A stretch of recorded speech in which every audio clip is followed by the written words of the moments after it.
Okay, that should be there.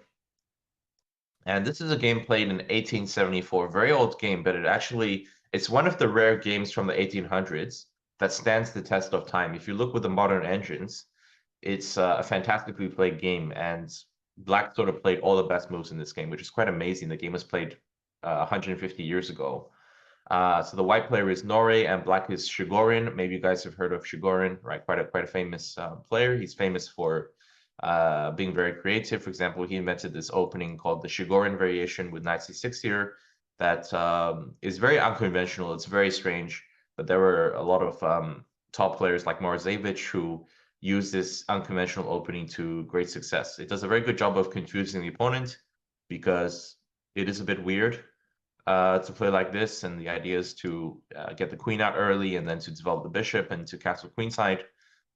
Very interesting system, not very good objectively, but it is definitely very playable. So Chigorin is a very unconventional player, but in this game he played very solidly.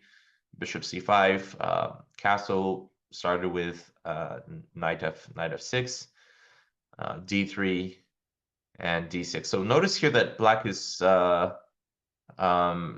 sort of going for this order. Now, if he had gone for castle and bishop g5, then without playing d6, I think the best way is to unpin with bishop e7. This we already mentioned earlier, and later you can trade the bishops with knight to h5.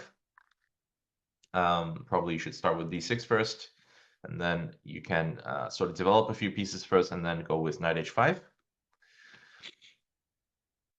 In the game, he went for d6 first, and now bishop g5, which I think is already a mistake. It's already a mistake. So instead, white should have played c3, waited for black to castle, and then play bishop g5. And then we get more or less the typical position that we saw in your game, except here the king is already castled. Here we're not really afraid to play g5. So let's discuss a couple of key details here about the move g5. Firstly, obviously, when you play a move like g5, the first thing you have to pay attention to is, can white sacrifice a piece with knight takes g5? And usually the answer is no. But obviously it depends very much on the specific position. So here normally you would just put the king here and defend the knight.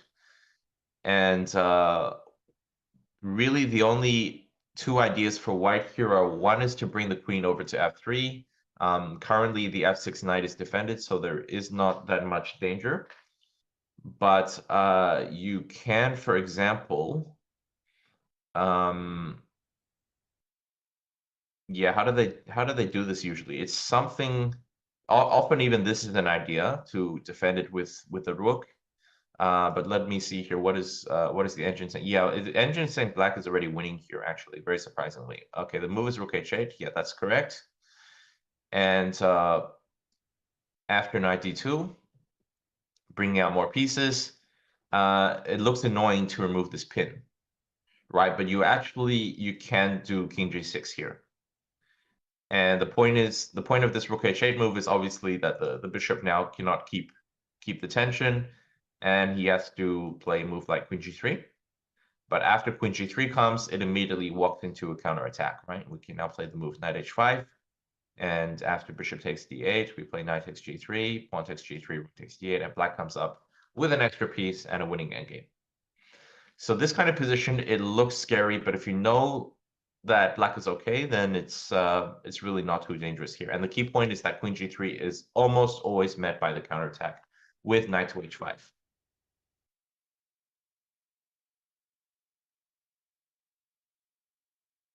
So this is just not very successful here. The other idea is to play king h1.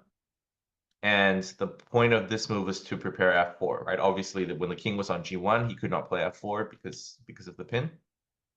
So firstly, he steps away, and now he prepares the move f4, which will open up the rook's access to the f6 pinned knight.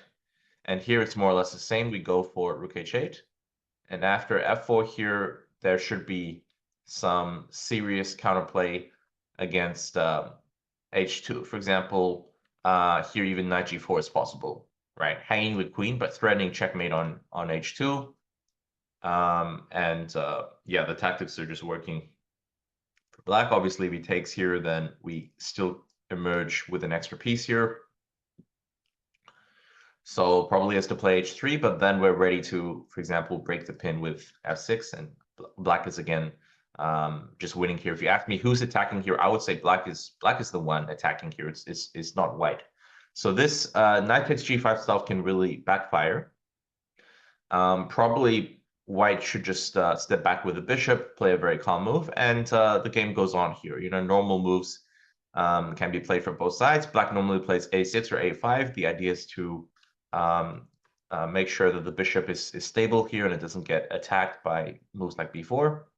And yeah, the game goes on here. Very often these pawns can actually be used aggressively on the king side. At some point, you know, black's idea is, for example, to jump in here with the knight.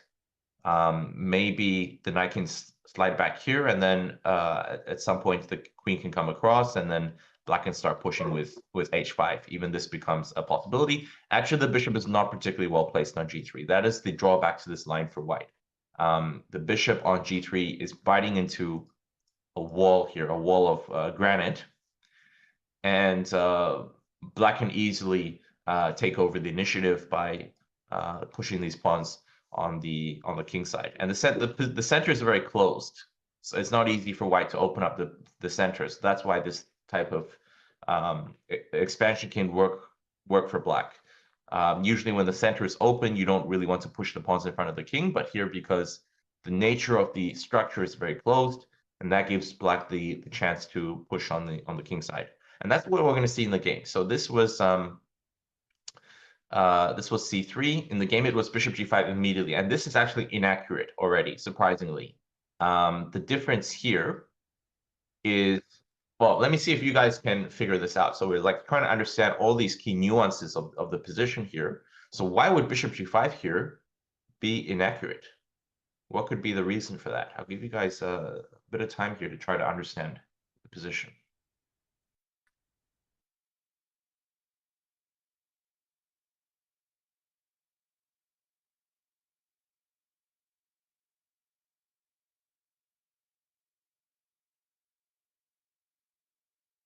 Do I type it in the chat, or do I just say it?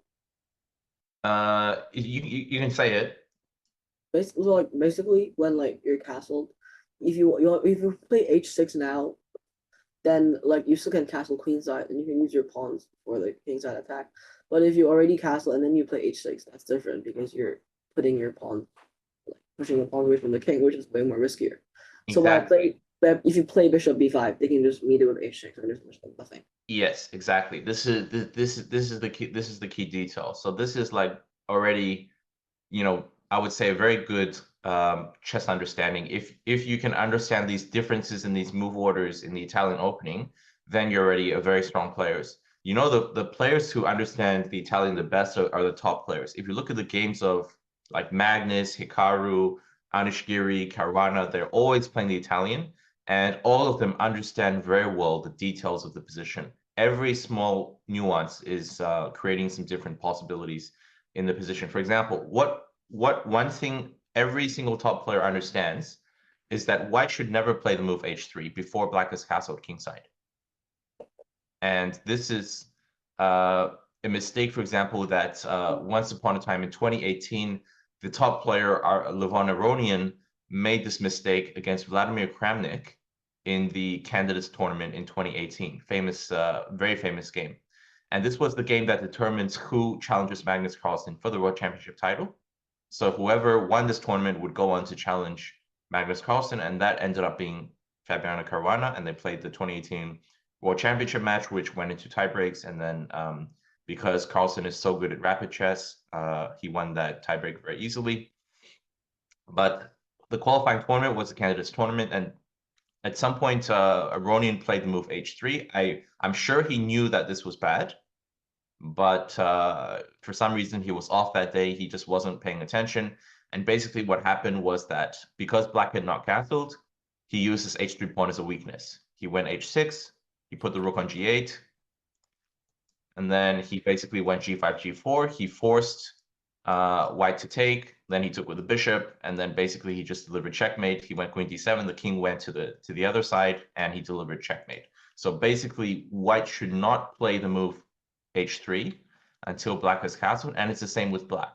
If you're going to play h6, it's fine, but you do not castle until white has castled. If black castles before white has castled, then white will be the one to do h3, g4, rook g1, g5, and he's going to use the pawn on h6 as a weakness. This is already very, very nuanced, and there are even top players who did not understand this. For example, Aronian, he did not, or maybe he understood, but he forgot. But you see, these are very difficult details, and if you understand these details well, you will know more than 99% of chess players out there. Because most people have no idea. They just make random moves here. They just do d6, h6, castle. I don't really care. I'm just going to make these moves first. They're not really paying attention to the details of the position. This is bad, right? Because of the reason Alwyn said. The king is not castled, so I don't care. I will play g5 here. And because obviously I don't care about knight g5 here, right? My king is not even over there, so there's really no danger whatsoever here, and I can even use this to my advantage by putting the rook immediately on the g file, and I think I'm going to be the one that's attacking here. For example, if you go back with the bishop, I'm already ready to play bishop h3, and if your bishop is forced back to g3, then obviously your sacrifice has not been very successful. And if white plays the move h4 here, trying to keep the bishop entrenched on the g5 square, then I can already sacrifice with rook takes g5, h takes g5, for example, bishop to g4. All my pieces are now flying in. The queen has to move. Obviously, f3 is not playable. We should always pay attention to this pin. Queen should move away. Black goes knight h5, and white is just busted here because there are no pieces on the king side. My knight is going to jump into f4. My queen is going to come into g5. My knight is going to come into d4. My king is going to castle. My rook is going to come to h8. And I'm going to have 7 million pieces around your king, and there's nothing white can really do in this position. It's actually just completely lost. Importantly, when you're evaluating these positions where the opponent has rooks on the board and you don't, the important question to ask yourself is, how good are the rooks? And here the rooks are complete trash because he has no way to open up the files for the rooks. Rooks really need open files here. And he has no way to open up because f4 is never possible due to the bishop being here. And if he's not able to open up the lines for the rooks, then the rooks are going to be completely useless in this position. So black is just totally winning here. Not necessary. You don't need to know rook takes g5 here, but black would just be doing well after pretty much any normal move, any sensible move in this position. So bishop g3 back was played in the game, and now you guys can think. So how can black take advantage? Alvin has already noted the king is not going to castle kingside, so we are going to start doing something on the king side here. It's nice that we have these pawns here. We're going to have some initiative on the king side. Now, there are different plans here, and let me see what you guys come up with.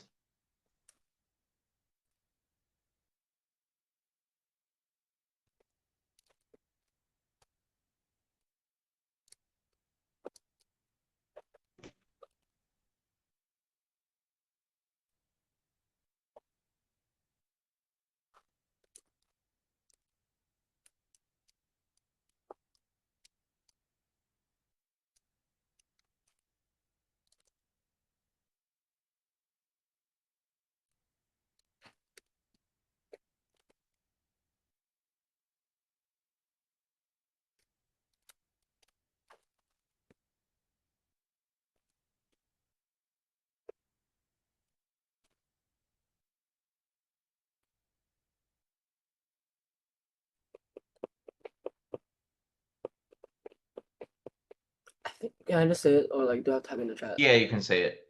Maybe like I had to empty the queen side so you can cast right and then use the pawns. Maybe something like bishop b4. Yes. Just simple development, it also makes a lot of sense here. We can start with bishop g4. White will probably play knight d2, and then black can, for instance, move the queen and then castle queenside. That is definitely a very sensible plan. Later, we can look for ideas to play h5, h4. A very reasonable plan. Knight h5, when you play this move, it looks like it, you know, can either take the bishop or go into f4. It looks very tempting, but whenever you play this move, the first thing you got to ask yourself is, does the opponent have any tactics along this diagonal? And the answer here is yes. He can play knight takes e5. If you take the knight, then he will grab on h5, and if you take the bishop, then he will either take on f7 or he will take on c6. But these positions get very complicated. So if you're going to play knight h5, you need to calculate these lines very accurately. And here I think it just works for white because he takes here, attacks the queen. When you take back, he takes that. So do not play knight h5 without calculating the consequences of some tactics along this diagonal. That would be what I have to say about that. If you want to play knight h5, you can go for bishop g4 first, as I would suggest it, and then here, for example, you already can play knight h5, and here the queen can sit on f6 very nicely. King is ready to castle queenside, and again we have some initiative on the queen side. Now, what Chigorin went for the game was he went for the direct h5, and this is very, very interesting. Idea is to target this bishop on g3. We are ready to trap it with h4, and this is interesting for a variety of reasons. Okay, firstly, white can play knight takes g5, which he plays in the game. He plays knight takes g5. Let's see the alternatives. If he saves this pawn using the move h3, this would be a huge mistake. Why would this be a mistake? It's a weakness. It's a weakness, and black immediately uses it by playing g4. H takes g4, h takes g4, and now we open up the h file. And usually in these kind of positions, once the h file opens up, this king is just toast. You may not see it immediately, but trust me, when this file gets opened up, this king is basically just dead. So let's say they go now knight to g5, attacking here, and this is where, you know, the difference comes between sort of really good players and just average players. Average players here, they would just focus on f7, and they would say, okay, let me panic here. Let me do something to defend f7. I will play d5, or I will sort of panic here, rook f8 maybe. And the good players go, I don't care about this, and my focus is instead on this king, and I think I can deliver checkmate here on the king. So I'll give you guys a minute here, black to play and win.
Do I just say, or do I what? Yeah, if you see it, just say it. I think knight e5, and then takes either with pawn or bishop. Knight e5? Yeah, e5. Where is e5? E5 is Oh, sorry, is here. d5. Knight d5. Yeah. Or maybe knight h5 also looks okay. This is stronger. This is much stronger because this attacks the knight. It forces basically knight takes f7, and then knight takes g3, and we just give mate on h1. We don't care about the queen. Okay. Obviously, he can take the rook as well, but then the queen does the job instead, and it's just mate. Right. So these are important patterns to understand with the bishop being on c5 and this king, when this files open up, you always have this idea of knight h5, knight e. That's why the bishop is not well placed actually on g3 in this sort of structures. So that's a good pattern to know. h4 was the best move and the only move. And here the point is, if black closes the position with g4, white goes knight g5, and now sort of with this position closed, the king is more or less safe here, and black does not have this knight h5 idea anymore. That's the point of h4. So black probably should not go g4, but maybe something like bishop g4. We just pin the opponent, and if he were to take on g5, which I think would be a mistake, black can simply go knight h7, and we are recapturing here with a knight on g5 next move, and the attack is still ongoing here for black. But this was the only move. White instead played knight takes g5, which was critical, and now obviously the idea for black was to go h4, knight takes f7, and now a move that's invisible to most players, because most players here would move the queen, which is, by the way, also good. This is, I think, also winning here. If white takes the rook, we take here, and after h takes g3, queen slides over here, and now the knight is trapped, and if the knight tries to escape, then knight g4 comes, and I think this is just mate. Or not mate, but winning for black.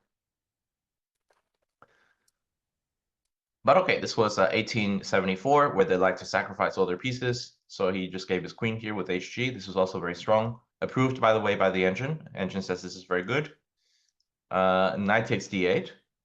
And here there's nothing direct. That's what you have to understand. Because if you take here, he just uses the pawn as a shield. You're never getting to the king this way, so it's not a good idea. If you take with a rook, there's not really a huge threat. Like, I don't see huge follow-up here for black. I don't know what is the threat even, so I don't think that's particularly dangerous. The point is the rook is always going to be hanging. Like, when you take here, then he can always take on f2. So I don't think this is too dangerous for him.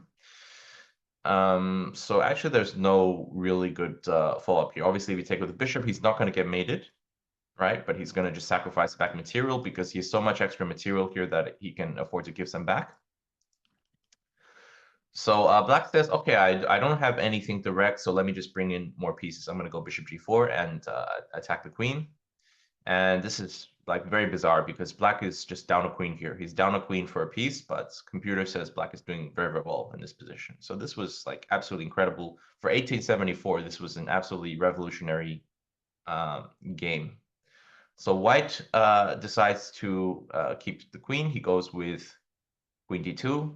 Probably the best would just be to sacrifice the queen and to go into some endgame where he should be at least not getting checkmated. I think that would be safer. He goes instead queen d2, and now comes black's. The idea behind black's last move, bishop g4, which was that now the knight flies into the d4 square, and surprisingly, there is just no defense here. I mean, there are just so many pieces that are attacking this king, and there is just no defense here. So let's see some lines. If h takes g3, then knight f3 check. Pawn takes, bishop takes, and it's just mate on h1. So that's one of the threats here is knight f3 check. Knight e6 is maybe a good idea to try to exchange one of these aggressive pieces, but still knight f3, gf3, bishop f3, and yeah, now the threat is this, which is checkmate. And obviously white cannot take because that is still a checkmate. And actually there's just no good defense against this. White can take on c7, but this eventually he will run out of checks, and then it's going to be mate. The best move was h3. This was in fact the only move to stay in the game. Here, black's has a lot of options. The best is knight e2 check. And white has to sacrifice the queen if he goes king h1. Then comes a beautiful checkmate. Boom. And boom. Beautiful construction with all these minor pieces here doing the work. So has to give the queen back. Bishop takes. Knight goes back. Bishop goes here. This is the computer line. He has to sacrifice a bunch of pieces back. And he survives in this game because, again, how good are the rooks here? Black is up in exchange here, but the rooks are not particularly good because the structure is so blocked here. So white would be able to probably survive in this endgame. Instead, he played knight c3, which ignores completely black's threat because black had two threats here, right? One is knight e2, one is knight f3.